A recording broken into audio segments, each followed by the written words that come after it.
जैसे दिन है तो रात होगी ही, ऐसे ही कभी विजय है कभी पराजय है। पर उपासक अपने अभ्यास में जब दृढ़ होता है तो उसे जय पराजय लक्ष्य नहीं होता, उसका अपना कर्तव्य लक्ष्य होता है। अर्जुन जी जब भगवान की प्रेरणा से ये हृदय में आया कि अब एकमात्र परम कर्तव्य छात्र धर्म से युद्ध ही है, तो उसकी वर्षों पहले तैयारी की। यहां तक कि भगवान देवाधिदेव से द्वंद्व युद्ध किया और संतुष्ट कर दिया, तब उनको दिव्य अस्त्र प्राप्त हुआ, पाशुपतास्त्र। स्वर्ग गए, बड़ा अभ्यास, बड़ी कठिन तपस्या, बड़ा प्रयास, तब वो सर्वश्रेष्ठ धनुर्धर जहां भी जीवन में कभी पराजय का मुख नहीं देखना पड़ा। वो भगवान लीला विलास के कारण कभी ऐसा कि वो हृदय से असंतुष्ट हो रहे हैं कि मेरी जितनी वीरता और दिव्यास्त्र में प्रयोग नहीं कर पाया, वो कुछ क्षण के लिए। अगर हमारा अभ्यास अंतर्मुख है और हम विकारों पर विजय प्राप्त करना चाहते हैं तो निश्चित प्राप्त करेंगे। चाहे बाहरी विजय हो या अंतर की विजय, दोनों में दृढ़ अभ्यास, दृढ़ अभ्यास, बस दृढ़ अभ्यास। इसमें किसी के आशीर्वाद की जरूरत नहीं है। आपका प्रयास, आपका अभ्यास वो आपको सर्वश्रेष्ठ बना देगा, क्योंकि मानव जीवन आशीर्वाद का स्वरूप ही है। ये मिला ही आशीर्वाद स्वरूप है। आप प्रमाद करें, आप अभ्यास में दृढ़ ना हो, तो ये काम क्रोध लोभ मोह मद मत्सर, ये विकार बहुत जोर के हैं, इनका बहुत पावर है। ये फिर आपको परास्त करते रहेंगे। आप स्वाभाविक स्थिति प्राप्त नहीं की अपने स्वरूप की, तो पराजय में निराशा आ ही जाती है, और निराशा में फिर सतमार्ग में चलना कठिन हो जाता है। ये बहुत ध्यान दीजिए। अगर आपके अंदर निराशा आ गई, आप पराजित हो गए, निराशा आ गई, तो फिर चलना बड़ा मुश्किल हो जाता है। इसीलिए जगह जगह पर शास्त्रों में वर्णन पाया गया, महर्षियों से, ब्रह्म ऋषियों से सुना गया, बड़े बड़े अनुभूत महापुरुषों से सुना गया कि क्षमता ये बहुत बड़ी उपलब्धि है मानव जीवन की। जिसके जीवन में क्षमता नहीं आई, वो द्वंद्व में परास्त हो जाएगा। द्वंद्व में परास्त हुआ भगवदानंद की तरफ बढ़ नहीं पाता। निर्द्वंद्व भवति, द्वंद्व से ऊपर उठना है, बड़ा कठिन है द्वंद्व से ऊपर उठना, क्योंकि हमारी कहीं ना कहीं अपनापन वृत्ति बनी रहती है और इच्छाएं रहती है। ये दो बहुत बंधनकारक वृत्ति है। हमारा अपनापन बहुत फैल गया है और इच्छाएं बहुत बढ़ गई हैं। ये दो हमें द्वंद्वों में फंसा के पीस रहे हैं। देख लीजिए, जहां जहां आपका अपनापन है, वस्तु में, व्यक्ति में, स्थान में, जहां भी, वहां इच्छाएं हैं। जहां अपनापन और इच्छाएं हैं, वहां परमानंद भगवदानंद कदापि नहीं, क्योंकि ये दुखालय जगत में है। इसमें वास्तविक सुख किसी को प्राप्त नहीं होता। अगर हमारी मनोभिलाषा पूर्ण हुई तो हम हर्षित हो गए, जो दोष है, क्योंकि शोक पैदा करेगा ही। अखंड प्रसन्नता, अखंड आनंद बाहर जगत में नहीं है। हम सब की वृत्ति बाहर जगत में ही है। हम चाहते हैं महासुख, वो बाहर है नहीं, वो अंतर में है। अंतर हृदय में हरि विराजमान है, आत्म स्वरूप से विराजमान है। बहुत शांतिपूर्वक समझना होगा। यदि आप सदैव प्रसन्न रहना चाहते हैं, सुखी रहना चाहते हैं, आनंदित रहना चाहते हैं, दुख में नहीं जाना चाहते हैं, तो एकमात्र भगवान की शरण लेकर अनन्य भाव से अंतर्मुख होकर अब ऐसा अभ्यास कि एक क्षण के लिए भी भजन न छूटे, तो आप वास्तविक विजय प्राप्त कर लेंगे। वास्तविक विजय, संपूर्ण संसार के द्वंद्वों पर विजय प्राप्त कर लेंगे। देखो, इस माया का इतना भुलावा प्रभाव है कि हम मां के गर्भ में रहे जहां श्वास लेना भी मुश्किल था, ऐसी झिल्ली में रहे जहां बहुत ही घृणित पदार्थ थे, पास में ही मलाशय मूत्राशय, वहां हम रहे हैं 9 महीने। हमें याद नहीं कितना भयानक कष्ट भोगा है। ऐसे ही हमें याद नहीं कि किन किन योनियों में, किन किन लोकों में, नरक आदि में कितना कष्ट भोगा। ये माया भुला देती है। फिर हम लग गए इसी संसार के सुख दुख में, हर्ष शोक में, हानि लाभ में। कब हम इन द्वंद्वों से निकलेंगे? कौन सा ऐसा शरीर है जो हमें द्वंद्वों से मुक्त कर सके? इसलिए बहुत सावधानी की जरूरत है। हमें ना जय में हर्षित होना है, ना पराजय में शोकित होना है। हमें क्षमता धारण करनी है, पर बहुत कठिन है। श्रीपाद कह रहे हैं, बहुत बढ़िया उपाय बता रहे हैं। कह रहे हैं कि नाशम दमाद्यमस्ति विदितम नहि स्वधर्म स्थिति हरिचरणारविंद युगले सदैव मंदामति उपरमणं च नास्ति कलुषान महत्कृपा दुर्लभा तत्शरणोऽहमद्य शरणं ब्रजामि वृंदावनम।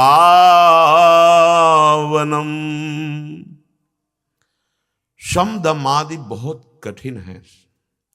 इंद्रियों को अधीन कर लेना और मन को अधीन कर लेना, इसे शम दम कहते हैं। दमन कर दे इंद्रियों का और मन को अचंचल स्थित कर दे लक्ष्य पे। बोले बड़ा कठिन है कठिन। देखो ना, इंद्रियां जो चाहती हैं वही हम करते हैं। मन इंद्रियों के साथ जैसा संकल्प बनाता है, कल्पना करता है भोगों की, बस उन्हीं भोगों में हम सुख बुद्धि करके विचरण करते हैं। दुर्गति का कारण, यही दुर्गति का कारण। इनको रोकना होगा। इंद्रियों को, जो इनका विषय है, उन भोगों से रोकना होगा। धर्मयुक्त भोगों का सेवन भगवत प्राप्ति के लिए, अधर्मयुक्त विषयों की तरफ से इंद्रियों को रोकना होगा। बड़ा कठिन है। मन को भी रोकना होगा, बहुत कठिन है। हरिजु मेरो मन हठ न तजय, ये बड़ा हठीला है। जहां ठान लेता है कि मुझे भोग चाहिए, यदि हम सावधान न रहे तो वही बात मैं में, स्वा में स्थित हो जाती कि मुझे चाहिए। अब बचना मुश्किल है। जब ये मन मांगे कि मुझे भोग चाहिए और फिर आप अलग हैं उससे, नहीं, ये शास्त्र सम्मत तेरी मांग नहीं है, नहीं पूरी होगी, तो आप वश में करना शुरू कर दिया। लेकिन इतना सावधान तो अभ्यासी साधक होगा, जो भगवत चिंतन परायण है, सत्य का चिंतन करता है, जिसने असत शरीर संसार के इस भाव को जान लिया है कि दुखालयम है, नाशवान है, ये फसाव है। वो उपासक मन से लड़ता है। नहीं तो जैसा मन कहता है वैसे हम अपने में स्वीकार कर लेते। जो हमारी हार होती है पराजय होती है विषयों से, वो इसी में होती है। हम अपने में उन बातों को, उन भोगों को, उन संकल्पों को स्वीकार कर लेते हैं। यही हमारी पराजय है परमार्थ के पथिक की। जब आप मन में ये बात देखेंगे, आप देखने वाले बनेंगे, तो आप रोक लेंगे। जब आप मन बन करके मैं ये देखना चाहता हूं, मैं ये भोगना चाहता हूं, फिर नहीं। तो श्रीपाद कह रहे हैं न शम दमाद्यमस्ति, शम दम भी नहीं है, न इंद्रियों पर विजय प्राप्त की गई है और न मन पर विजय प्राप्त की गई है।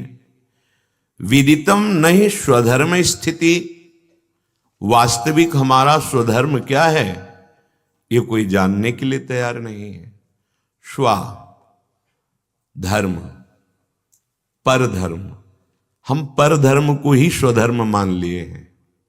पर है शरीर, पर है संपूर्ण प्रकृति, ये पर है। स्व हमारे आराध्य देव प्रभु, स्व आत्म तत्व, अर्थात सावई पुंसाम परो धर्मो यतो भक्ति अधोक्षजे। भगवान श्री हरि की भक्ति यही स्वधर्म है, या ज्ञान स्वरूप, आत्म स्वरूप, ब्रह्म स्वरूप, अपने स्व में स्थित हो जाना, यही स्वधर्म है। बोले विदितम नहीं स्वधर्म स्थिति, स्वधर्म में स्थिति नहीं है, परधर्म में है। शरीर धर्म, इंद्रियों का धर्म, अंतःकरण का धर्म, इसी में हम हैं। देख लो, अंतःकरण धर्म जो निर्णय करता है वही इंद्रियों के द्वारा हो रहा है, और उसी को मैं में मान लिया है, स्व में मान लिया है। बोले विदितम, इनको पता ही नहीं कि स्वधर्म किसे कहते हैं। विदितम नहीं स्वधर्म स्थिति, जब पता ही नहीं कि स्वधर्म किसे कहते हैं तो स्थिति कैसे आ जाएगी। तो हमें केवल पता है मैं शरीर हूं, मैं इस कुल का हूं, मेरा ये संबंध, तो मेरा ये धर्म बनता है। ये परधर्म है, परधर्म है। स्वधर्म नहीं, स्वधर्म भगवत स्वरूप है। इसीलिए धर्मम भजस्व सततम, सतत धर्म का भजन करे।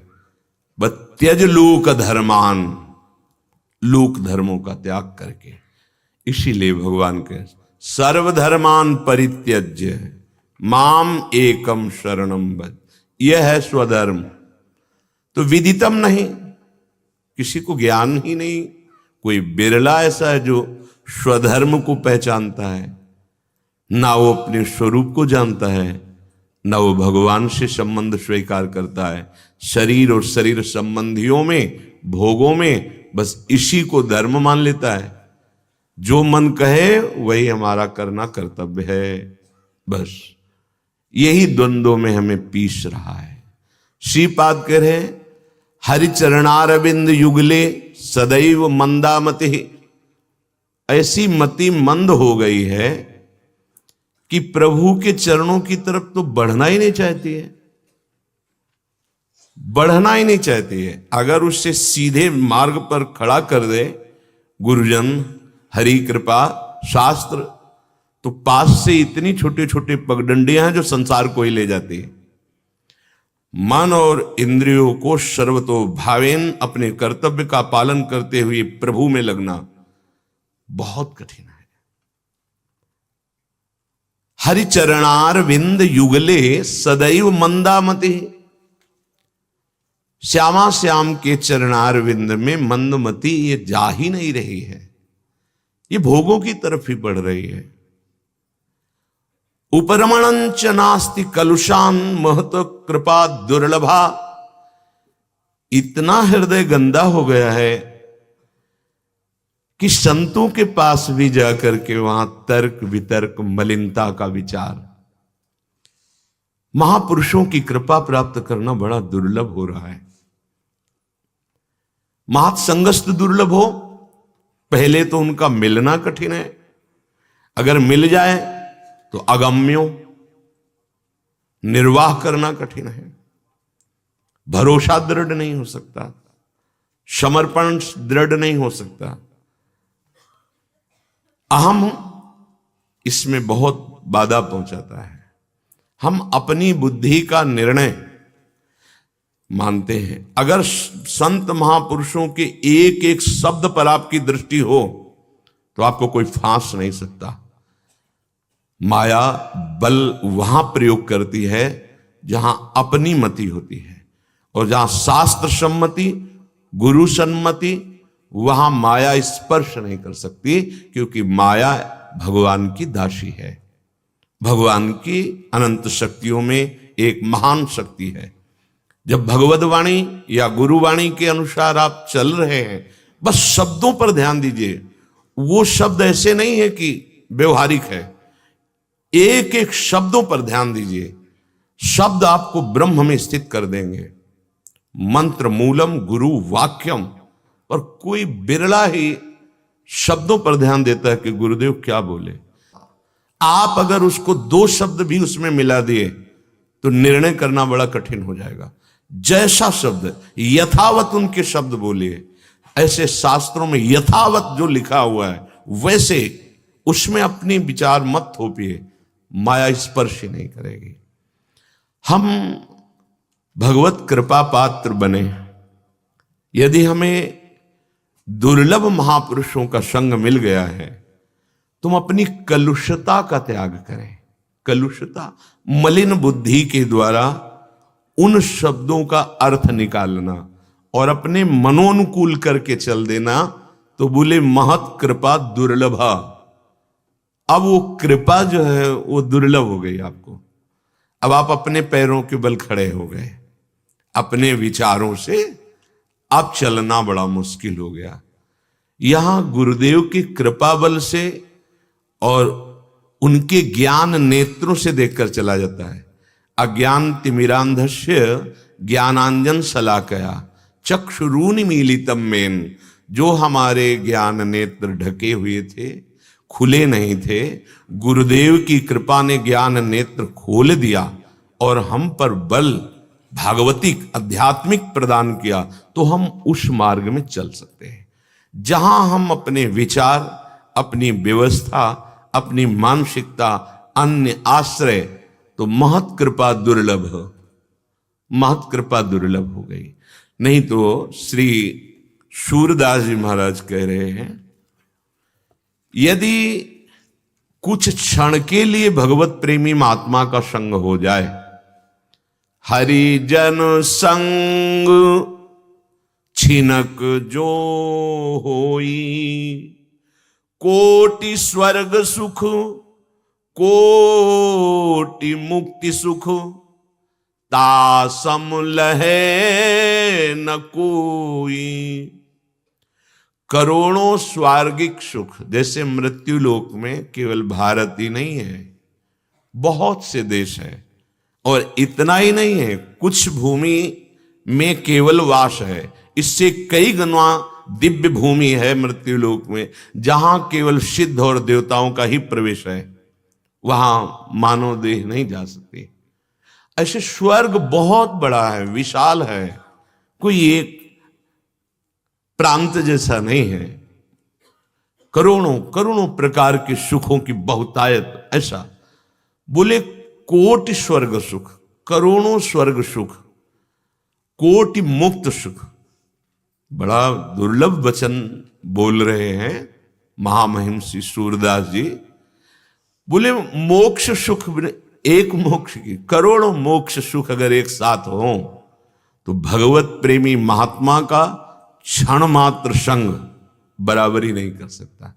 तात स्वर्ग अपवर्ग सुख, धरी तुलाए कंग, तूल न ताहि सकल मिली, जो सुख लव सत्संग।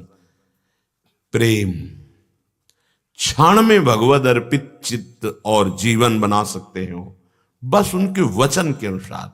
पर हमें अपना भार समर्पित करना नहीं आता, अहम से अपना भार स्वयं चलाना आता है। बस यही हमारी उन्नति में, परमार्थ की उन्नति में बाधक बन जाता है। ऐसे ही रहना है। जो कर रहे हो वही करना है, बस भार आराध्य देव के चरणों में दे देना है। उनके सिवा हमारा कोई बल, कोई आश्रय ना हो। ये कहां से बनता है? बोले भगवत प्रेमी महात्माओं के संग से। अक्षर पर चलो उनके, तो क्षर से बच जाओगे। क्षर है विनाशी, अक्षर है अविनाशी परमात्मा स्वरूप। उनके शब्द जो अक्षर निकल रहे हैं वो तुम्हें अविनाशी में स्थित कर देंगे, यदि अपनी मति न लगाओ। आपका सलाह का कोई संसारिक आदमी, कोई सांसारिक रिश्ता नहीं होना चाहिए, पर प्रायः सलाहकार सगे संबंधी होते हैं और भार स्वयं लेते हैं। निर्णय अपनी बुद्धि का होता है। बहुत से बहुत अगर श्रद्धा बहुत प्रबल है तो सूचना दे देते हैं, अनुमति ले लेते हैं, पर आज्ञा पर कभी ध्यान नहीं दिया गया। और आज्ञा का पालन करने वाला ही परम पद का अधिकारी होता है। आज्ञा शम न सुसाहब सेवा, अपने साहब की आज्ञा मानना हमारी कोई रुचि नहीं, हमारा कोई कर्तव्य नहीं, आपकी आज्ञा ही हमारा कर्तव्य है। बस निकल गए, निकल गए। इसीलिए देखो, चक्रवर्ती सम्राट महाराज दशरथ जी परम पावन, जगत पावन करने वाले भगवान के पिता का सौभाग्य प्राप्त किया, क्योंकि एक भी कदम भगवान वशिष्ठ की आज्ञा के बिना नहीं चलते थे। सिर पर विराजमान वशिष्ठ जी की आज्ञा थी।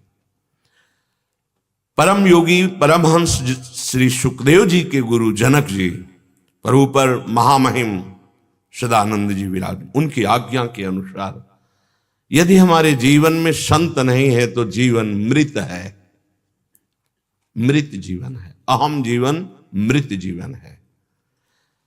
अगर हमारे जीवन में संत का प्रवेश हो गया, निहाल हो जाएंगे। बस आज्ञा पर ध्यान दें, अनुमति देना उनका स्वभाव हो जाता है। ऐसा कर बिल्कुल कीजिए। आपको लगा कि आज्ञा हो गई, नहीं, हमारी रुचि नहीं है। वो हमें जो बोले वैसे हम चले। ये वही कर सकता है जिसका लक्ष्य श्यामा श्याम है, जिसका दृढ़ भरोसा है कि धन नहीं, व्यवस्था नहीं, रिश्ता नाता नहीं, भगवान के द्वारा मेरा, भगवान कहते हैं योगक्षेमम वहाम्य हम। ऐसे में, चाहे गृहस्थ में हो या विरक्त में, नरसिंह मेहता जी गृहस्थ धर्म में थे। भक्तमाल जी के पावन चरित्रों में बहुतायत है गृहस्थ भक्तों की, जो बहुत ही ऊंचाई पर पहुंचे हुए हैं। ऐसे उनका जीवन पाया गया है।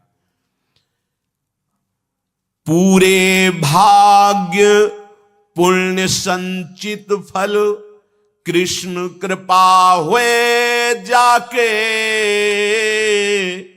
सूरदास हरिजन पद महिमा, कहत भागवत ताके। अब उसका भाग्य पलट गया, पूर्ण भाग्य हो गया। उसके सारे पुण्यों का उसे फल मिल गया। संपूर्ण कृष्ण कृपा उसके ऊपर हो गई, जिसके जीवन में हरिजन संग छिनक जो हुई, भगवत प्रेमी महात्मा का प्रवेश हो गया। अब हमारा हृदय ऐसी महिमा से युक्त हो जाएगा जो साधना से नहीं होता। जैसे बहुत लोगों को ये भ्रम बना रहता है कि ये संत हैं, ये बहुत तपस्या और साधना की है तब इनको ये मिला है, हमको ऐसा कैसे मिल सकता है, हम तो गृहस्थ में हैं। तो आप सच्ची मानिए, जैसे पिता की कमाई बिना मेहनत किए पुत्र को प्राप्त हो जाती है क्योंकि वो उसका पुत्र है, ऐसे ही जो सच्चाई से सदगुरुदेव का हृदय से वर्ण कर लेता है, तो जो बड़ी बड़ी साधनाओं से उन्होंने प्राप्त किया है वो क्षण में आपको दे देते हैं। आप पकड़ नहीं पाते, उनके शब्द में सब कुछ छुपा हुआ है। शब्द ब्रह्म है, इसीलिए वाक्य पर ध्यान देना। वाक्य, संतों के वाक्यों को महावाक्य कहा गया है। अगर उनके वचनों पर हम चल दें तो उनकी संपत्ति अपने आप प्राप्त हो जाएगी। जैसे पुत्र का अधिकार सरकारी पिता की संपत्ति पर होता है, भले वो मूढ़ हो। ऐसे ही अनन्य भगवत प्रेमी महात्मा का जो हो गया तो उसके हृदय की संपत्ति का अधिकारी हो जाता है।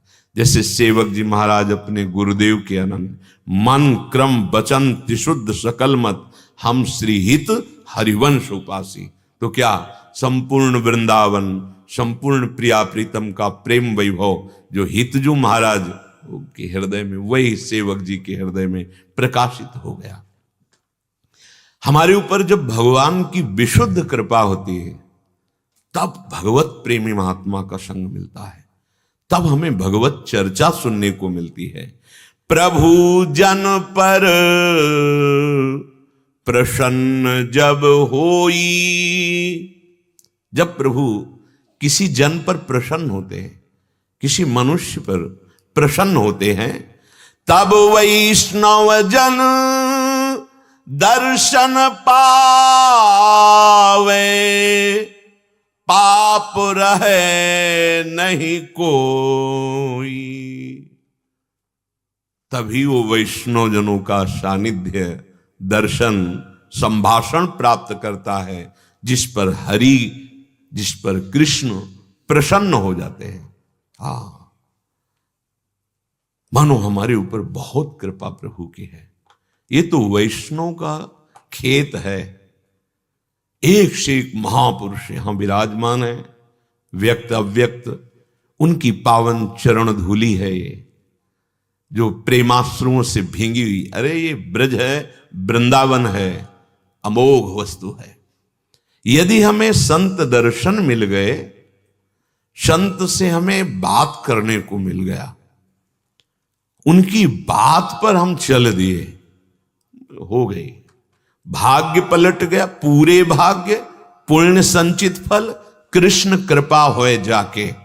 जिसके ऊपर भरपूर भगवत कृपा है वो, उसका भाग्य पलट जाएगा। हमारे भाग्य में नहीं लिखा था भगवत प्राप्ति, हमारे भाग्य में श्रीधाम वृंदावन वास, हमारे भाग्य में संत समागम। ये भाग्य से नहीं, कृपा से मिलता है। हाँ, अब मुझ भाव भरोस हनुमंता, बिनु हरि कृपा मिले नहीं संता। तब वैष्णव जन दर्शन पावे, पाप रहे नहीं कोई।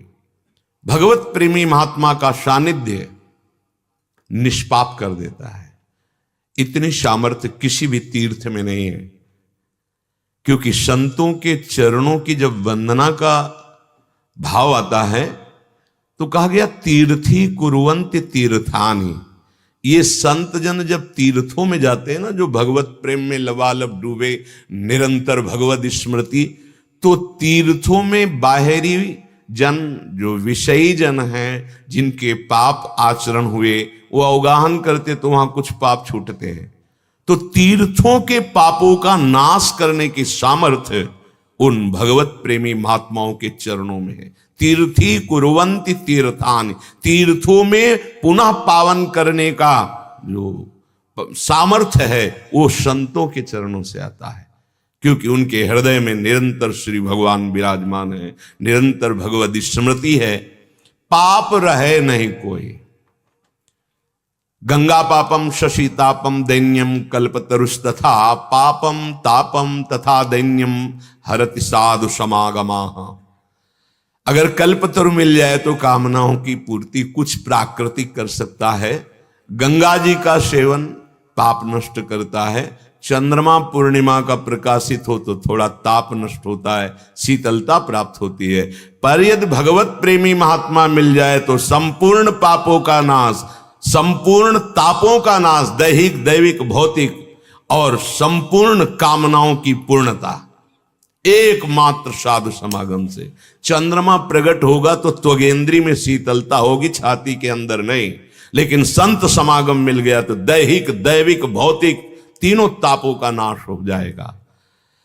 अब जब उनसे हमारा मिलन हुआ, हम उनके प्रति अपनापन किया। संतों से अपनापन करना बड़ा कठिन है।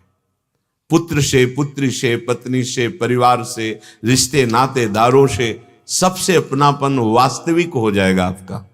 है संतों से कोई अपनापन बिरला कर पाता नहीं, बनावटी होता है, वो बनावटी होता है। ये निज अनुभव एक काहू खगेशा।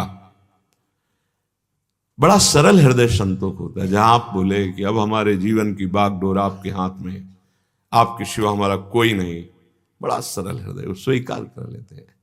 फिर जब वहां छल और कपट का तांडव देखा जाता है तो नहीं नहीं नहीं, ये ऐसा नहीं, ये अपनापन नहीं है।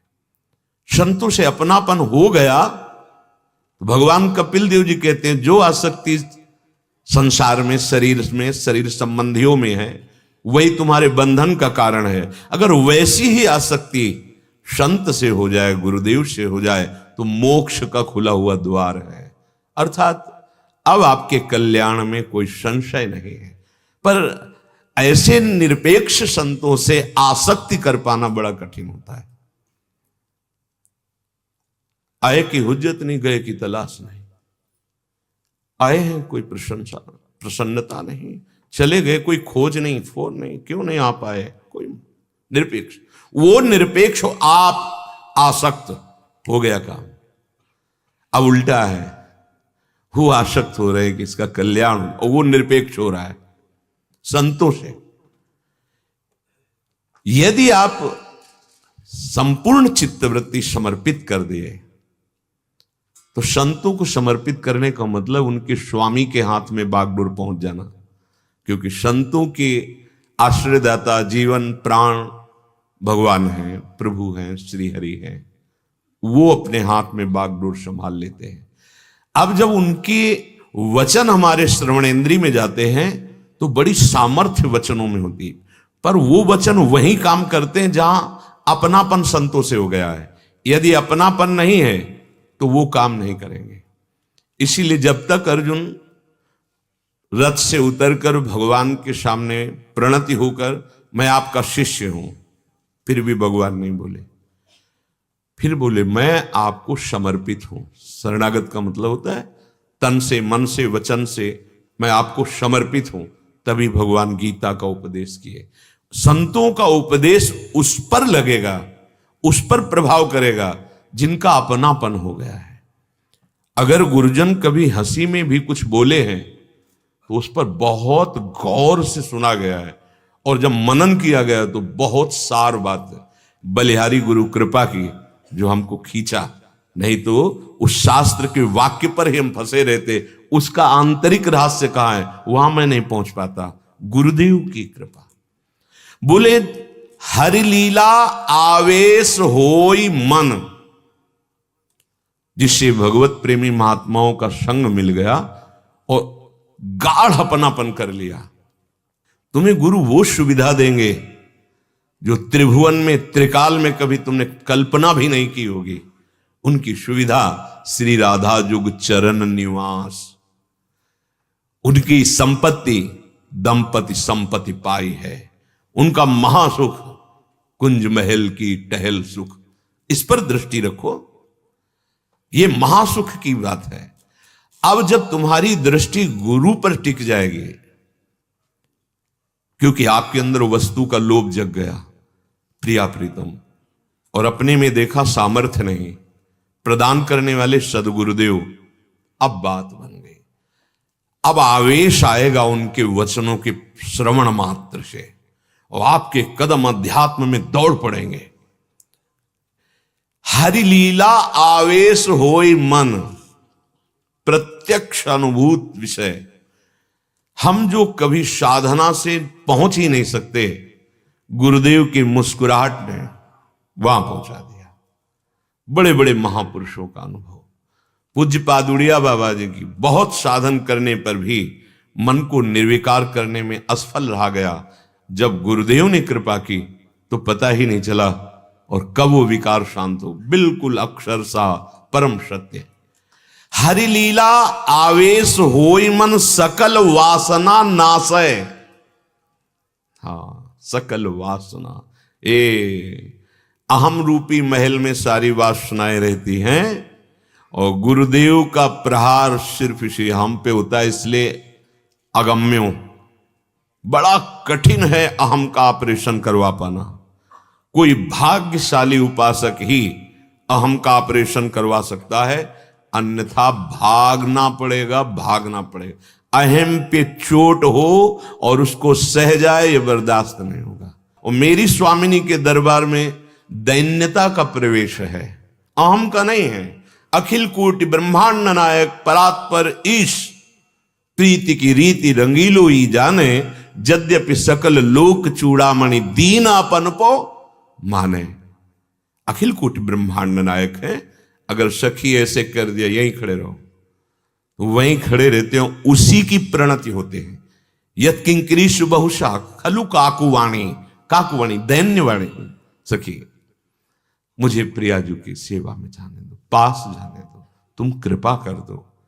काकुवाणी दैन्यवाणी सखी से बोलते हैं, उसकी चरण वंदना करते हैं। कौन? अनंत शक्तियों के स्वामी हैं। कौन? राधा के स्वामी, राधा के प्राणनाथ हैं। मुको तो भावती ठोर प्यारे के नैनन में। आहा, मेरे तन मन प्राण होते प्रीतम प्रिय। स्वामिनी जी के प्राणनाथ हैं, स्वामिनी जी के प्राण हैं। स्वामिनी जी कितना प्यार करते हैं। अगर लीला में सखी ने ऐसे रोक दिया, यस्यास्ते बतकिंकरीश, वो उनकी दासियों से प्रणति होते, प्रार्थना करते। सखी जहां अखिल कोटि ब्रह्मांड नायक दीन अपनपो माने, वहां तुम्हारा अभिमान कैसे चलेगा? इस मार्ग में अगर थोड़ा भी कोई अभिमान है, अन्य आश्रय है, तो महारानी जी के चरणों की ठसक नहीं आएगी। प्रायः ऐसा देखा जाता है कि हमारा जीवन तो धाम में आ गया, आश्रय भी हमने बाहरी ले लिया, पर अंतर्बल हमारा बना रहता धन, अंतर्बल बना रहता क्रियाएं, अंतर्बल कोई और होता है, तो फिर स्वामिनी तक पहुंच नहीं हो पाती। पुण्य होगा, कल्याण भी हो जाएगा। स्वामिनी तक पहुंच होने के लिए बहुत बहुत ही शोधा हुआ श्लोक और बहुत ही शोधा हुआ शुद्ध अनुभव किया हुआ दोहा। श्लोक दूरादपास स्वजनान, इसका फल होगा वर्षंत में सहजाद्भुत सौख्य धाराम श्री राधिका चरण रेणु महाम। बिना किसी साधन के सहज में प्रेम में डूब जाओगे। वर्षंत में उस सहजाद्भुत अद्भुत सौख्य माने सुख, अद्भुत सुख प्रेम जिनके चरणों से बहता रहता है, प्रवाहित होता रहता है। सत प्रेम सिंधु मकरंद रसौग धारा, ये किसको प्राप्त होगा? बोले दूरादपास स्वजनान, जिनको हम स्वजन कहते हैं, जिनको हम शरीर संबंधी कहते हैं। दूरा, अंतर में बिल्कुल ममता नहीं होनी चाहिए। बाहर में भले उन्हीं के पास विराजमान हो, अंतर में एकमात्र लक्ष्य श्यामा श्याम, एकमात्र लाडली जो। कई बार इसको जरा ध्यान दीजिए, आप कहां हैं? दूरादपास स्वजनान सुखमर्थ कोटिम, अर्थ के द्वारा प्राप्त होने वाले करोड़ों प्रकार के सुख है, उपस्थिति है उन भोगों की, लेकिन उनमें सुखानुभूति के लिए नहीं, वो सेवा के लिए है। आपके सुख का विषय तवैव श्री राधे पदरस विलासे मम्मना, मेरा मन श्री स्वामिनी जी के गोरे चरणारविंद के चिंतन में, उनकी दास्ता सुख में, ना कि रुपए के द्वारा प्राप्त हुए भोग सुख में। अगर रुपए के द्वारा प्राप्त होने वाले भोग सुखों में नहीं, स्वजन संबंधी सुखों में तो नहीं। आगे के सर्वेषु साधन वरेषु चिरम निराशा, अगर श्रेष्ठ साधना का भी तुम अनुष्ठान और बल है, तो अभी गोरे चरणारविंद तक पहुंच नहीं होगी पूर्ण। ऐसा ये महाप्रभु हरिवंश चंद्र जी द्वारा रचित श्लोक श्रीमद राधा सुधानी और हरिराम व्यास जी, बहुत ही विचारणीय विषय है। वो कह रहे काहू के बल भजन को, किसी को बल है अपने अनुष्ठान जप तप मंत्र, ये सब भजन के अंतर्गत आता है। बड़ा अभ्यासी, बड़ा, उसको अपने क्रिया का बल है, भजन क्रिया का बल है। और किसी को अपनी जितेंद्रियता का अभिमान है, मैं आजीवन ब्रह्मचारी, ऐसा ऐसा ऐसा, मैं ऐसे सदाचार, ऐसी तपस्या, काहू के बल भजन को, काहू के आचार। ये उत्तम बात का उदाहरण दे रहे हैं। विषय, संसार, किसी व्यक्ति का आश्रय, इनकी तो कोई गुंजाइश ही नहीं। भजन बल, भजन क्रिया का बल, और जितेंद्रियता, आचार का बल। बोले स्वामिनी जी के चरणों में अभी ये बाधा पहुंचा देगा बल, तो क्या भजन नहीं करते क्या ये जो श्री जी के चरणों के आश्रित होते हैं? हाँ, वो भजन उनका बहुत जोर का होता है, एक भी श्वास भजन के बिना नहीं जाती, पर उसमें कृपा वो देख रहे हैं कि स्वामिनी की कृपा से हो रहा है। मेरे में बल कहाँ था ऐसा कि मैं जितेंद्रीय रह पाता, मैं भजन कर पाता, मैं वृंदावन वास करता, सत्संग सुनता, शास्त्र के अनुसार चल पाता। नहीं नहीं, मुझ अधम में इतनी सामर्थ्य नहीं। ये जो सामर्थ्य आई, ये गोरे चरणारविंद के आश्रय से आई। व्यास भरोसे सीधा स्वामिनी के चरणों के संबंध की बात। हरिवंश महाप्रभु सीधा स्वामिनी, सर्वेषु साधन वरिष्ठिरम निराशा, सीधा श्री जी के चरणों का प्रबल सुदृढ़ आश्रय। अब मेरे जीवन का पूर्ण भार मेरी लाडली जी के हाथ में है। सच्ची मानना बहुत बड़ी बात बन जाएगी। पर हम देखते हैं कि हम कोई ना कोई बल लिए रहते हैं, कोई ना कोई आश्रय लिए रहते हैं। हरि लीला का आवेश नहीं हो रहा। आप देखो, कहां देख पा रहे हो आवत सी वृषभानु दुलारी? कहां आप देख पा रहे हो कि अन्योन्य हास परिहास विलास केले, दोनों परस्पर कैसे परिहास कर रहे, कैसे खेल रहे हमारे जीवनाधार लाडली लाल? देख पा रहे हो? क्यों नहीं देख पा रहे हो? कोई बल है, कोई है आपका।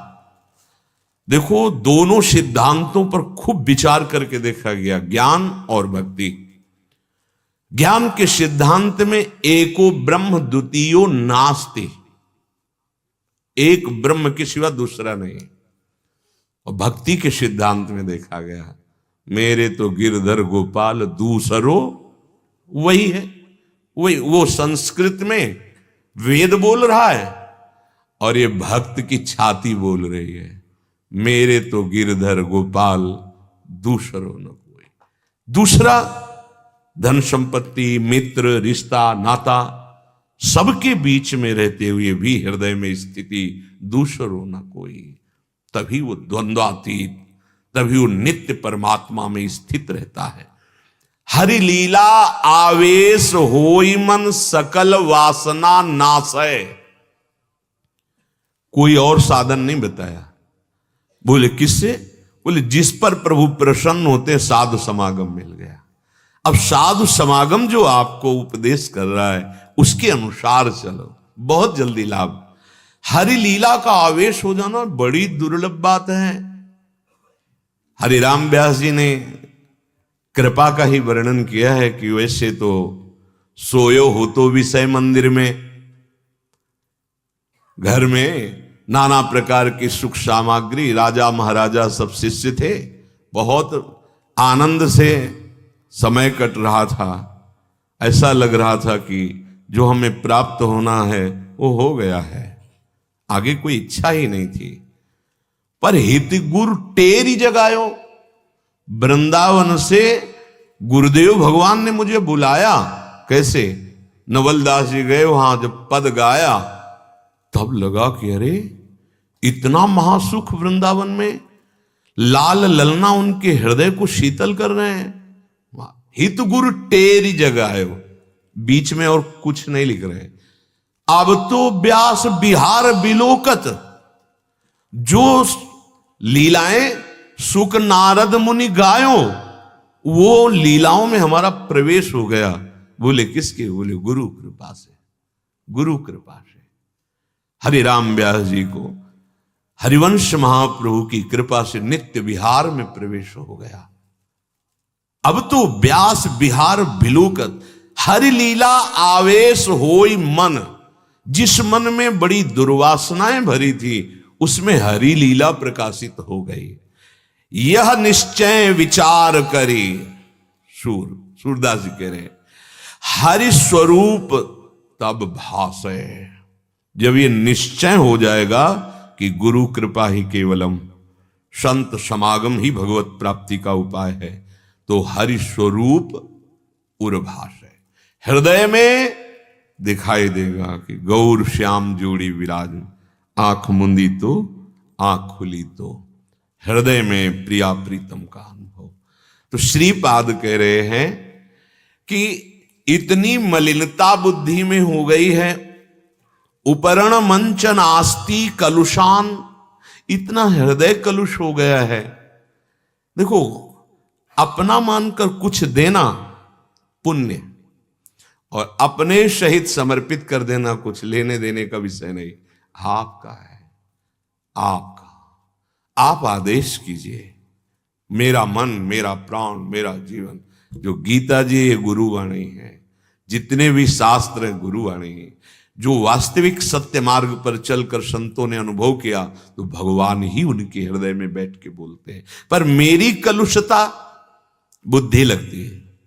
जितना हमारी बुद्धि मानेगी, वो कौन सी बात मानेगी जो अनुकूल पड़ेगी, और जिसमें लगा अहम नष्ट हो रहा है, फिर वो बर्दाश्त नहीं होगा। तो कह रहे महापुरुषों की भी कृपा प्राप्त करना बड़ा दुर्लभ है। तद शरणो मध्य शरणम ब्रजामि वृंदावनम। तुम जितेंद्रिय नहीं हो पाए, मनोनिग्रही नहीं हो पाए, स्वधर्म में स्थित नहीं हो पाए, हरि चरणारविंद में भी तुम्हारी मति नहीं जाती है, तुम्हारा हृदय इतना कलुषित है कि महापुरुषों के वचनों को तुम पालन नहीं कर पा रहे। तो एक बात मान लो, तुम अपने जीवन को अनन्य भाव से वृंदावन को समर्पित कर दो। ये बहुत जल्दी महापुरुषों से मिला करके तुम्हारे हृदय को पावन करके जितेंद्रिय भी बना देगा, स्वधर्म में स्थित भी कर देगा, और प्रिया प्रीतम के चरणारविंद में मति प्रवेश कर जाएगी, अर्थात हरि लीला में प्रवेश कर जाएगी। जीवन का परम लाभ मिल जाएगा। भगवान श्री कृष्णचंद्र जी अर्जुन को उपदेश दे रहे हैं कि हे अर्जुन, जैसे छोटी छोटी गड्ढों में, छोटा सा गड्ढा है, अगर हम उससे पानी निकालने की कोशिश करें तो रज मिलने लगती है, और कहीं स्नान की कोशिश करें तो हो ही नहीं सकती है, और वो गंदा कर देगी। अगर कहीं बड़ा सरोवर हो तो जल पी भी लो, स्नान भी कर लो, कोई इसमें फर्क नहीं पड़ता है। ऐसे ही ये जितने व्यक्ति वस्तु स्थान है, ये सब गड्ढे के समान है, इनका आश्रय लेना पक्का पूरे जीवन का अनुभव कह रहे। बहुत देखा है, विचरण करने वाले जो संत जन होते हैं वो अपने आप सम हो जाते हैं, क्योंकि व्यवहारों से ज्ञान होता चला जाता है। और वो जब हृदय में जलन होगी तो उससे बचने का उपाय एक ही मात्र, सम हो जाओ, समता, निरपेक्ष हो जाओ, कोई अपेक्षा मत रखो, स्पृहा शून्य हो जाओ। आप लोगों को भी कहते हैं कि कहीं ऐसा विश्वास मत करो कि आप किसी से प्यार सच्चा कर रहे हैं, आपको कोई प्यार ना, आप उसको जानते हैं ना वो आपको जानता है। केवल स्वार्थ का खेल हो रहा है। प्रेम तो शुद्ध सच्चिदानंद में प्रभु से ही केवल होता है, और आप करते भी अंदर से प्रभु से, पर आप जानते नहीं। शरीरों से आप प्यार नहीं करते, जब प्रभु अंतर ध्यान हो जाते तो शरीरों को नष्ट कर देते हैं बहुत। हे अर्जुन, इन द्वंद्वों से बचने के लिए एकमात्र उपाय है। जैसे विशाल सरोवर के प्राप्त होने पर फिर हमें गड्ढों की याद नहीं आती, ऐसे विशाल आश्रय श्री भगवान का, जिन्हें परमात्मा कहा गया, ईश्वर कहा गया, उनका आश्रय लेने से कभी धोखा, अशांति, दुख, छल कपट का कहीं भान नहीं रह जाएगा। नहीं, बाहर आपको यही मिलेगा, धोखा, छल कपट, अशांति। कहीं भी करके देख लो, पक्का। अंततो गत्वा तुम्हें अगर दुख ना हो तो हमें बताना, अगर पश्चाताप ना हो कि हमने गलत किया तो हमें बताना। पूरी सृष्टि में, क्योंकि स्वार्थ का तांडव है, प्रेम का नहीं। प्रेम जानते नहीं किसे कहते हैं। प्रेम सत है, नित्य है। ये केवल सत और नित्य से ही होगा। सत और नित्य है आत्म तत्व श्री भगवान, दूसरा नहीं है। ये शरीर, ये सब कामनाओं की आसक्ति है, कामनाओं की।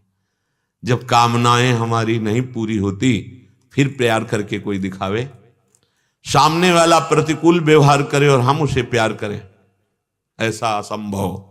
ऐसा तो कोई महात्मा ही कर सकता है, दूसरा नहीं। जो नित्य तत्व की प्राप्ति चाहता है या नित्य तत्व में स्थित है, उसी में ये सामर्थ्य होती है, दूसरे में नहीं। श्री भगवान कह रहे हैं, यावानर्थ उदपाने सर्वतः संप्लुतोदके तावान सर्वेषु वेदेषु ब्राह्मणस्य विजानतः। यावानर्थ उदपाने सर्वतः संप्लुतोदके, जैसे महान जल से सर्वथा परिपूर्ण स्वच्छ निर्मल स्वादिष्ट बहुत बड़ा सरोवर प्राप्त हो जाए तो छोटे छोटे जलाशयों की अब आवश्यकता नहीं होती। ऐसे महान परमात्मा की शरणागति, परमात्मा का आश्रय, अब इसीलिए जिन्होंने भगवान का पूर्ण आश्रय लिया, उनके हृदय में जो सुख हुआ तो बोल पड़े, न पारमेष्ठ्यम न महेंद्रधिष्णम न सार्वभौमम न रसाधिपत्यम न योग सिद्धि अपनर्भवम। नहीं चाहिए ब्रह्मा का पद, न देवराज इंद्र का पद नहीं चाहिए। क्यों? क्योंकि ऐसा महान आश्रय मिल गया, ऐसा आनंद समुद्र मिल गया कि अब इन छोटे छोटे गड्ढों की जरूरत नहीं। देखो हृदय में ऐसे महान के आश्रित होने की हमारे अंदर जो वृत्ति चाहिए, वो वृत्ति अन्य आश्रय लिए बहुत देखते सूक्ष्मता से। जरा सी भी वस्तु, जरा सा भी व्यक्ति से स्वार्थ की पूर्ति वो फौरन अपनापन कर लेता है। बहुत ही सावधानी की जरूरत है।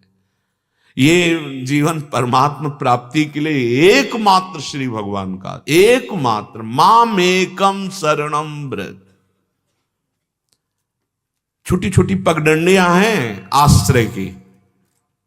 आपको लगेगा ये सब भगवत स्वरूप ही तो है, बहुत। इसीलिए चाहे शिव बिरंच सम होई गुरु बिनु भव निधि तरह। ऐसे हमें नहीं पता, हम जो निर्णय कर रहे हैं, हमारे जो सलाहकार संसारिक रिश्ते नाते हैं, वो हमको वही सलाह देंगे जिसमें हमारी वृत्ति फंसेगी। लेकिन वृत्तियों को हटाकर सच्चिदानंद प्रिया प्रीतम में स्थित करना, ये केवल गुरु प्रताप होगा और इसी से परम पद की प्राप्ति होती है। केवल केवल सच्चिदानंद में स्थित होना। अनन्यस चिंतयन्तो माम, देखो जाग के चिंतन क्या हो रहा है, आश्रय क्या है, बहुत सूक्ष्म विषय। आंतरिक चिंतन को अगर पूर्ण रूप से प्रभु में समर्पित कोई कर पाया तो गुरु कृपा पात्र, गुरु कृपा ही केवलम। ये जगत गुरु बोल रहे हैं, ये सब गुरुओं के हृदय में बैठ करके बोलते हैं। यही ढांचा कोई और हो लेकिन बोलते यही हैं। इन्हीं की जो समझ से हम समझ पाएंगे इनको। सोई जाने जे देव जनाई, तो आप ही गुरु के हृदय में बैठ करके बोलते हैं अपने मार्ग को। जैसे महान जलाशय के प्राप्त होने के बाद पिपासा शांत हो जाती है, हम प्यासे घूम रहे हैं, ये भोग मिल जाए, ये पद मिल जाए, ये जीत जाऊं, ये कभी नहीं तुम सुखी होगे। कोई नहीं हुआ। बड़े बड़े चक्रवर्ती सम्राट हुए, सब भोग वैभव सब नहीं हुआ। देवराज इंद्र के पद में भी बैठ गए, नहीं हुआ। एकमात्र प्यास बुझेगी तो इस महान आनंद समुद्र में, जो आनंद सिंधु सुख राशि, एक हरि में, एक प्रभु में, एक परमात्मा में मान लीजिए प्रार्थना, तुम्हारी वासनाओं की पूर्ति। यहां की जय कितने मिनट की, मृत्यु से जय प्राप्त कर लिए क्या? अच्छा, यहां की पराजय कितने मिनट की, क्यों शोक करते हो? यदि आप भगवान की शरण में हो तो पराजय भी तुम्हारी जय का स्वरूप बन जाए, और भगवान से विमुख हो तो जय भी पराजय ही है। क्या होगा? थोड़े दिन बाद श्वासें खत्म होने वाली है। ये जय जाएगी क्या आपके साथ? नहीं जाएगी। कितने दिन आपको कोई जानेगा? सच्चिदानंद भगवान का अवतार हुआ था तो लोग मान नहीं रहे, जान नहीं रहे, फिर तुम्हारे पार्थिव शरीर के नाम को, पार्थिव क्रियाओं को कौन जानेगा? जो सच्चिदानंद को नहीं जानना चाहते, उनका नाम नहीं लेते, तो आपका कौन नाम लेगा? व्यर्थ की। अन्य आश्रय नहीं, अन्य आश्रय नहीं, एकमात्र परमात्मा का। वो कह रहे तावान सर्वेषु वेदेषु ब्राह्मणस्य विजानतः। श्री भगवान कह रहे ऐसे जन, कैसे जन? जिन्होंने एकमात्र प्रभु का आश्रय लिया। अब ये अंदर से देखना है, आश्रय बनाने में देर नहीं लगती है। ये मन बड़ा बेईमान है, जरा सी कहीं अनुकूलता मिले तो ये अपने हैं, अगर ये अपने हैं तो और पराये हो जाएंगे, तो आ गया द्वंद्व, फंस गए। जहां से निकलना था वही फिर फंस गए। सब अपने हैं और कोई अपना नहीं है, ये बात। सब अपने हो, कोई अपना नहीं। एक में ये दो बातें कैसे हो सकती है? सब अपने हैं क्योंकि प्रभु सब में विराजमान, कोई अपना नहीं क्योंकि जितने रूप है मायाकृत हैं। ये अपने नहीं, ना ये और ना ये। और सब अपने हैं क्योंकि इसमें भी प्रभु विराजमान है, इसमें भी प्रभु, सब में प्रभु। तो प्रभु को देखकर सब अपने हैं। इतने अपने इतने पराये, द्वंद्व खड़ा कर दिया, पिस हो गए। यही हो रहा है। एकमात्र प्रभु का आश्रय, एकमात्र। क्या हुआ? बोले तावान सर्वेषु वेदेषु। ये बात वहां पढ़ाई नहीं पढ़नी पड़ेगी, सब वेदों का तात्पर्य आपके हृदय में स्फुरित हो जाएगा। सच्ची बात मान लो, ज्यादा दौड़ भाग नहीं करनी पड़ती। जहां हो हृदय से एकमात्र भगवान का आश्रय ले लो। हम नहीं समझ में आ रहा है, नहीं समझ में आ रहा। अरे पूरा त्रिभुवन इतने में रचा है, पलक झपकते, और पूरे त्रिभुवन का विनाश पलक झपकते ही हो जाएगा। भ्रकुटी विलास सृष्टि लय हुई। ऐसे महान को तुम अपना मान लिए, वही अपने है। ममई वांशो, ए बच्चा है मेरा, मेरा ही स्वरूप है तू, मेरा बच्चा। भगवान के ममई वांशो। दुर्भाग्य है हम नहीं बोल पा रहे कि आपके सिवा मेरा कोई नहीं। हे नाथ, मैं आपका, आप मेरे। भगवान कह रहे कि जहां ऐसा किया तो वो महापुरुष बन गया। इसका मतलब है संपूर्ण रूप से भगवान में समर्पण होना ही भगवत प्राप्ति है। संपूर्ण रूप से भगवान में समर्पित हो जाना ही सब ज्ञान का उदय हो जाना है। तो जो हमारी जीवन यात्रा चल रही है, समर्पण के लिए चल रही है। हमारे एक एक वृत्ति, जैसे गोपी जनों के समान नहीं कहा गया। उद्धव जी, सनकादि जी, बड़े बड़े महापुरुष हैं, सब गोपी चरण वंदना करते हैं। क्यों? क्योंकि गृहस्थी का लीला स्वरूप करते हुए एक एक वृत्ति भगवान में स्वाभाविक अर्पित है। देखो, विरक्त होकर अगर हम भजन निरंतर कर रहे हैं तो कोई खास बात नहीं, क्योंकि हमारा एक ही बस भजन करना ही कार्य है। गृहस्थी में सैकड़ों कार्य हैं, सैकड़ों प्रपंच हैं, और उसमें वो रहकर भजन करता है, भगवान को अपना मानता है, सबकी सेवा करता है। ओ धन्याति धन्य, धन्याति धन्य। गोपीजन सब ग्रह कार्य करते हुए प्रभु श्री कृष्ण के प्रेम में विकल रहते, इसलिए बड़े बड़े महापुरुषों ने चरण धूलि वंदना की। परमहंस सुखदेव जी गान कर रहे, कितनी बड़ी बात है। एकमात्र परमात्मा का आश्रय लेते ही तावान सर्वेषु वेदेषु ब्राह्मणस्य विजानतः। भगवान कह रहे हैं वो सब कुछ वेदों का परम ज्ञान उसके हृदय में प्रकाशित हो जाएगा। वो परमात्म तत्व को प्राप्त हो गया। विजानतः कौन? जिसने आश्रय पक्का केवल भगवान का। केवल शब्द पे टिक पाना बहुत कठिन, अंदर से देख लो। केवल भगवान का, यही पूरे जीवन की साधना, तपस्या, उपासना है कि केवल भगवान का आश्रय रह जाए। केवल महापुरुषों में देखा है, बने तो रघुवरते बने, बिगड़े तो भरपूर। बोले तावान सर्वेषु वेदेषु ब्राह्मणस्य विजानतः। एक बात देख लो, वो सर्व वेदों का सार ज्ञान उसके हृदय में जागृत हो जाएगा, वो परमात्मा प्राप्त हो जाएगा, जो केवल केवल भगवदाश्रय, जो राका बाका जी के पावन चरित्र में आता है। ऐसा जोर का आश्रय भगवान का। बड़े बड़े महापुरुषों के जीवन में एक बात पाई गई, देखो, व्यास भरोसे एक भगवद आश्रय, ये छोटी मोटी स्थिति नहीं, बहुत बड़ी स्थिति है। अपने संबंध में स्थित रहना, भगवत संबंध।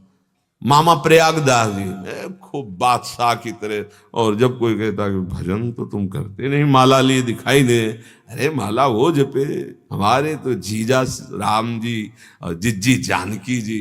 मैं संबंध, व्यास भरोसे कुंवर के सोवत पांव पसार, भरोसा, अनन्यता है, एक भरोसो, एक बल, एक आस विश्वास। ये साधना की अंतिम परिणति है, अंतिम परिणति।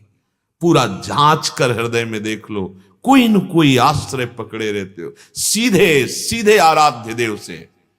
भगवान कह रहे हैं कि उसकी स्थिति ऐसी हो जाती है, सर्व ज्ञान उसके हृदय में प्रकाशित हो जाता है, वो महापुरुष हो जाता है, वो परमात्मा तत्व को प्राप्त कर लेता है।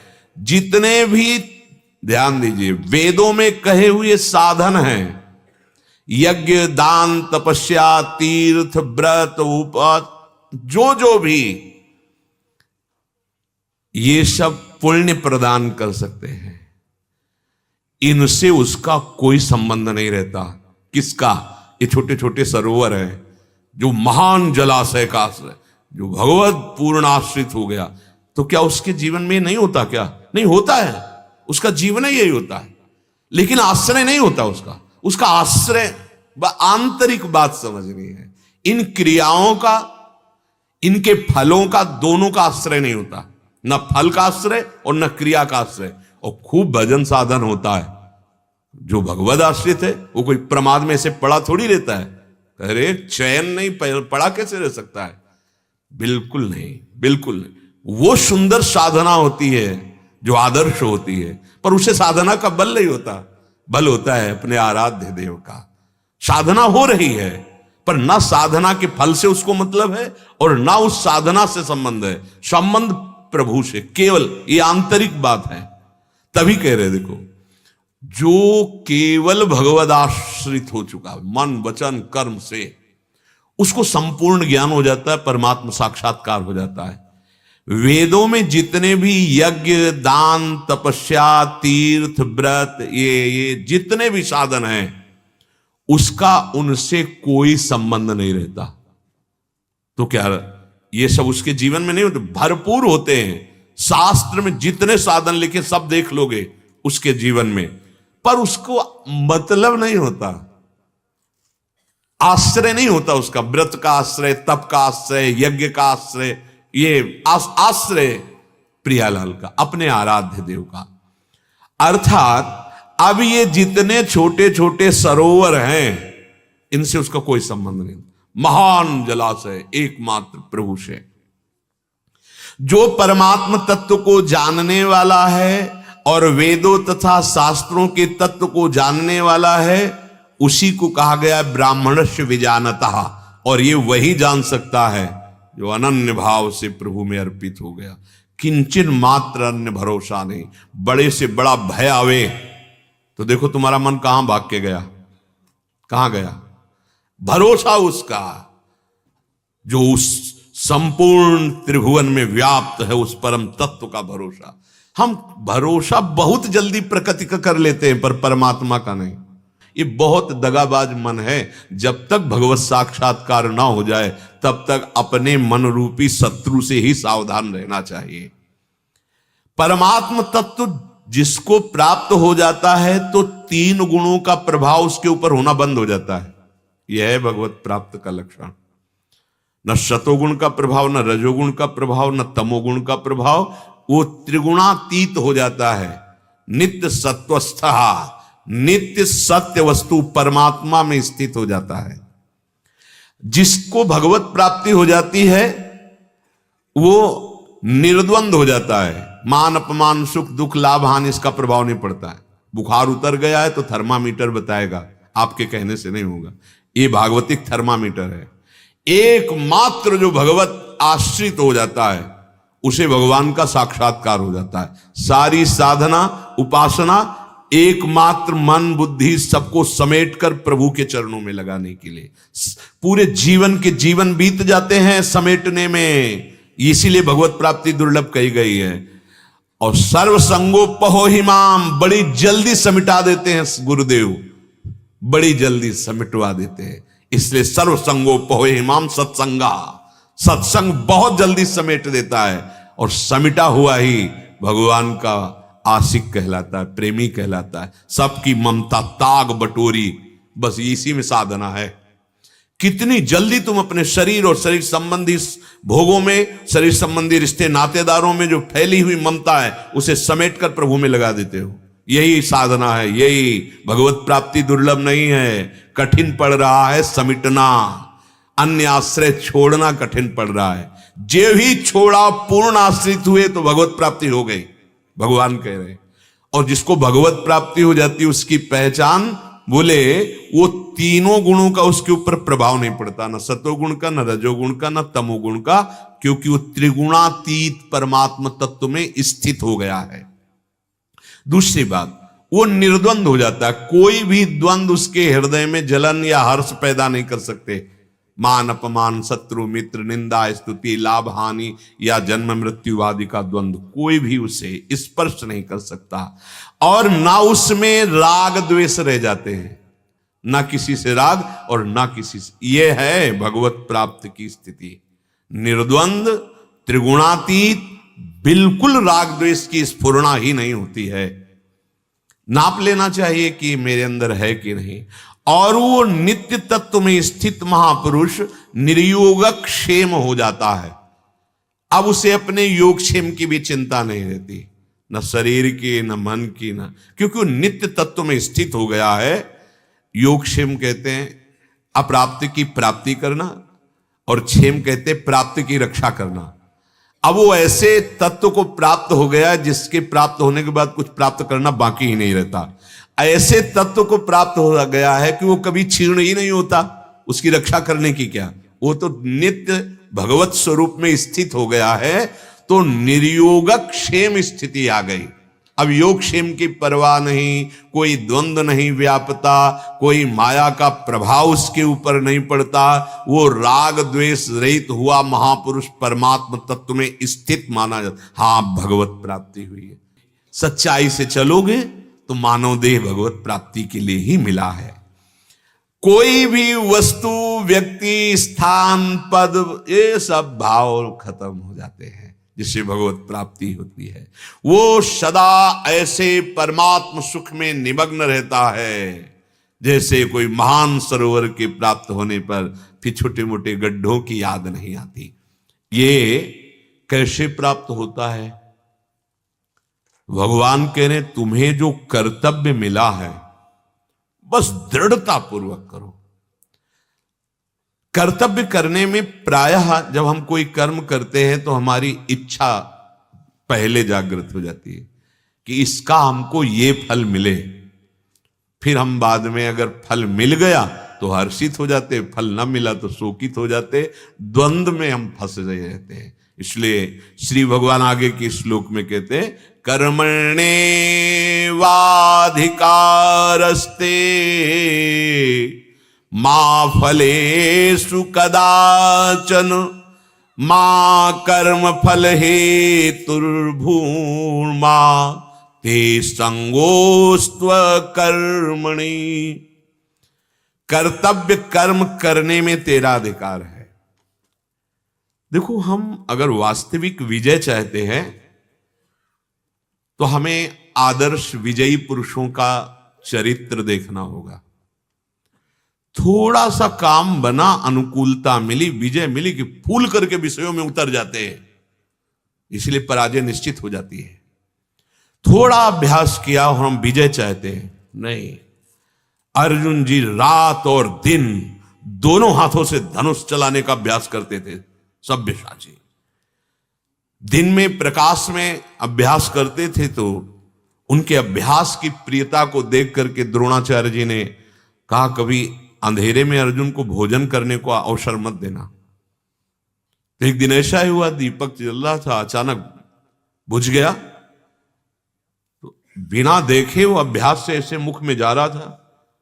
अर्जुन ने तुरंत विचार किया कि बिना देखे भी लक्ष्य पे जा रहा है, इसका मतलब बिना देख। तो एक दिन शाय शाय की आवाज आ रही थी, अंधेरे में देखा कि अर्जुन अभ्यासरत है। द्रोणाचार्य जी गए, बोले तुम नींद क्यों नहीं ले रहे? बोले गुरुदेव, मुझे सर्वश्रेष्ठ धनुर्धर बनना है, तुम्हारा अभ्यास देखकर मैं तुम्हें आशीर्वाद देता हूं कि तुम सर्वश्रेष्ठ धनुर्धर ही बनोगे। अब इसमें आशीर्वाद, जैसे लोग कहते हैं आशीर्वाद प्रदान होता है या कर्म प्रदान होता है, तो आप बोलो आशीर्वाद से कर्म बन रहा है या कर्म से आशीर्वाद मिल रहा है? उनका अभ्यास। हम थोड़े से अभ्यास की सफलता में भूल जाते हैं। नहीं नहीं, यदि हमें महान बनना है, हमें सर्व विजयी बनना है, तो हमारा केवल लक्ष्य अभ्यास, हार जीत पर नहीं। हम इतने खुश ना हो जाएं, इतने उतावले ना हो जाएं कि विजय हमारी हाथ से चली जाए, हम इतने निराश ना हो जाएं कि हम विजय के लिए उत्साह ही छोड़ दें। दोनों बातें बिना अध्यात्म के बात समझ में नहीं आती। केवल हमको अपने कर्तव्य पर ध्यान देना है और रात दिन अभ्यास। विजय तो चरण चूम लेगी। जो जितना अभ्यास में शिथिल होता है उतना ही वो पराजित होता है, चाहे अध्यात्म का साधक हो चाहे लौकिक हो। जो अभ्यास कुशल है, देखो अभ्यास का प्रभाव कि आंख में पट्टी बांध करके भी लक्ष्य भेद देना, अभ्यास ये तभी होता है जब अपने कर्तव्य को भगवान मान लिया जाता है और उसके परिणाम पर दृष्टि नहीं रहती, केवल उस प्रवीणता हमारी अपने कर्तव्य को सांगोपांग पूरा करना, बस निकल जाओगे। बिल्कुल अध्यात्म में भी यही आवश्यक। हमें भजन का फल क्या मिल रहा है, हमें क्या नहीं मिल रहा है, हमें नहीं देखना। हमें जो आज्ञा है, जो सेवा है, जो साधन दिया गया है, तत्परता पूर्वक उस पर कमी नहीं आने देंगे। फल की तरफ नहीं देखेंगे। फल की तरफ देखेंगे तो निराश हो जाएंगे। कर्मण्ये वाधिकारस्ते, कर्तव्य कर्म करने में ही तेरा अधिकार है। अपने अधिकार में रहो, फलों में कभी नहीं। अतः तू कर्म फल का हेतु भी मत बन और तेरी कर्म ना करने में भी आसक्ति ना हो।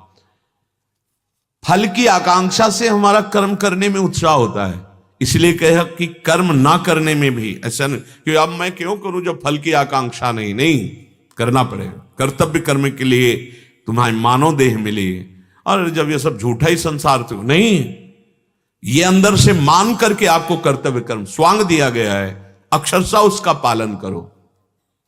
प्राप्त कर्तव्य कर्म का पालन करने में तेरा अधिकार है, तू इस बात में स्वतंत्र है। क्योंकि मनुष्य योनि कर्म योनि है, मनुष्य के सिवाय दूसरी कोई भी योनि नया कर्म नहीं कर सकती। पशु पक्षी आदि जंगम वृक्ष लता स्थावर प्राणी कोई भी नया कर्म करने का अधिकार नहीं है, केवल मानव देह को है। देवता भी नया कर्म नहीं कर सकते, केवल किए हुए पुण्यों का भोग भोग रहे। वो यज्ञ दान आदि शुभ कर्म जो पूर्व में हुए उसके परिणाम को स्वर्ग में भोग रहे हैं, वो वहां नया अनुष्ठान नहीं कर सकते। भगवान के विधान के अनुसार केवल मनुष्य शरीर में ये छूट दी गई है कि तुम नया कर्म करके आप अपनी दुर्गति कर सकते हो या आप अपनी सदगति कर सकते हो। जो केवल सुख भोग में लिप्त रहता है, भगवत प्राप्ति के लिए नया अनुष्ठान नहीं करता है, तो वो नारकी जीव है। मनुष्य योनि में भी भोग का परिणाम दुष्कर्मों में उतार देना, दुष्कर्मों का परिणाम नरक आदि नाना प्रकार के दुख भोग कर फिर नारकी योनियों को प्राप्त होना। मनुष्य जन्म में कर्म करना ही है, कर्म बनेगा ही। सावधान नहीं रहे तो दुष्कर्म हो जाएगा, तुमसे दुष्कर्म बन जाएगा। अगर सावधान हो गए तो सत्कर्म बन जाएगा, आप उन्नति को प्राप्त हो जाएंगे। तो इसलिए शास्त्र स्वाध्याय, संतों का संग, प्रायः यही तुम्हें सत्कर्म की तरफ ले जाएगा, दूसरा उपाय नहीं है। हमारी बुद्धि में इतनी सामर्थ्य नहीं रह गई है कि हमें सत्कर्म में स्थित कर सके। अब उसमें सामर्थ्य चाहिए, तो बुद्धि हमारी सामर्थ्यशाली होती है।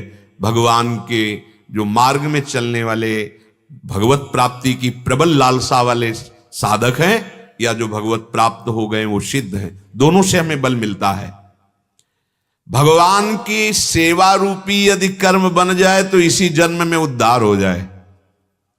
बहुत बढ़िया अवसर अपने लोगों को दे दिया। देखो, रात दिन अपने को प्रभु ने अपने धाम में, अपने नाम में, अपनी सेवा में हमें रहने का अवसर दिया। मतलब अब इसके आगे हमें कुछ नहीं चाहिए। आप सच्ची मानिए, ये कोई साधन नहीं है, ये सिद्ध वस्तु मिली, धाम सिद्ध वस्तु है, श्री जी की सेवा सिद्ध वस्तु है। बस हम अपने मन को इसमें लगा दें, अंतिम जन्म उसका हो जाता है। तभी हम सब जैसे कहते हैं कि भगवत प्राप्ति कोई कठिन नहीं, आप उसे बहुत हल्के में ले लेते हैं कि शायद ये भरोसा दिलाने के लिए कह रहे। नहीं, आप भगवत आश्रित हो गए हो, भगवान नाम जप कर रहे हो, माना कुछ गलतियां आप में हैं, पर हमारे प्रभु का स्वभाव है कि रात न चित प्रभु चूक किए की, करत सुरत सहबार ही की। और हमारे प्रभु के नाम का प्रभाव है, कोई भी गलती रहने नहीं देगा, गलती की जड़ को नष्ट कर देगा। आप जपते रहिए, चलते रहिए। अगर आपने भगवत सेवा सत्कर्म को छोड़ दिया, तो अब हमारी जब भगवत सेवा की बात आती है तो केवल इतना ही समझ में आता है, ठाकुर जी का श्रृंगार करना, आरती करना, भोग लगा देना। नहीं नहीं, आपकी किसानी, व्यापारी, नौकरी जो भी है, ये सब भगवत सेवा के अंतर्गत, कई बार सुन चुके हैं। उसे भगवत सेवा मानकर समर्पित कर दो तो इसी जन्म में तुम्हारा उद्धार हो जाएगा। गृहस्थ में रहते हुए नाम जब चल रहा है और जो जो कर्म कर रहे हैं भगवान को समर्पित कर रहे हैं, भगवत सेवा हो गई। और ये तो प्रगट भगवत सेवा है ही, पर वो भी भगवत सेवा है। और जो सुख भोग के लिए मनमानी कर्म करता है, वही कर्म बंधन में फंस जाता है और जन्मता मरता रहता है। कर्म तो दोनों से हो रहे हैं, एक से दुष्कर्म हो रहे हैं मनमानी, और एक से सत्कर्म हो रहे हैं जो शास्त्र और गुरु की आज्ञा के अनुसार चल रहा है। कोई भी कर्म बिना फल दिए नहीं रह सकता, कोई भी कर्म, पक्का समझ लो। आप फल की आशा छोड़कर जब करोगे तो सांगो पांग करने में उत्साह रहेगा, और फल की आशा रख के करोगे तो 1 साल हो गया सत्संग सुनते, 1 साल हो गया भजन करते, यहां कोई परिवर्तन तो दिखाई नहीं दे रहा। अरे अविनाशी है वो, तुम चिंता मत करो, इसका ऐसा फल प्रकट होगा कि परिवर्तन की वृत्ति ही खत्म हो जाएगी, आनंद में डूब जाओगे। थोड़ा थोड़ा एक एक बूंद भी घड़े में डालते जाओ तो एक दिन भर जाता है। आप